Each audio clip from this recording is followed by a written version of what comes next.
సహస్రమాస జీవి అని 1000 పున్నములు చూసిన వారికి ఒక వ్రతం చేస్తారు, సహస్ర చంద్ర దర్శనం అని. అది ఎప్పుడు చేస్తారు? 82 ఏళ్ళు దాటితే చేసేస్తారు. 80 ఏళ్ళు దాటితే. న్యాయంగా మరి ఇంగ్లీష్ నెలల ప్రకారం చూడాలంటే 82.4 82 సంవత్సరాలు 4 మాసాలు అయితేనే దాడుతుంది అది ఇంగ్లీష్ నెలల ప్రకారం. కానీ మనకి ఇంగ్లీష్ ప్రకారం షష్ఠి పూర్తులు ఎందుకు ఉంటాయండి? సహస్ర మాసాలు తెలుగు క్యాలెండర్ కదా, 1000 పున్నములు. మరి అధిక మాసంలో కూడా పూర్ణి వస్తుంది కదా, చంద్రుడు కనపడతాడు కదా. అందుకని 5 ఏళ్లకు ఒకసారి రెండు అధిక మాసాలు లెక్కేయండి.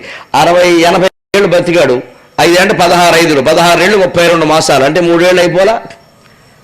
అందుకని 80x4 అవసరం లేదు. తెలుగు పంచాంగం ప్రకారం 80 చాలు. 80 ఏళ్ళు దాటిన వాళ్ళు సహస్ర చంద్ర దర్శన ఉత్సవం చేసుకోవచ్చు. పున్నములు చూశారు వాళ్ళు. 1-31 తారీఖు చూడటం ముఖ్యం కాదు అక్కడ.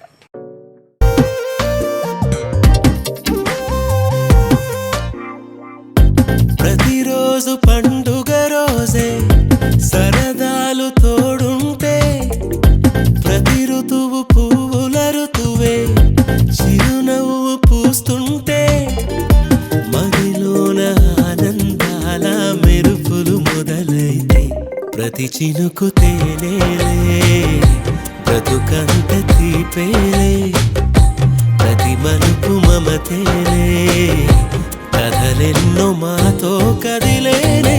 ప్రతిరోజు పండుగ రోజే సరదాలు తోడుంటే, ప్రతి ఋతువు పువ్వుల ఋతువే చిరునవ్వు పూస్తుంటే,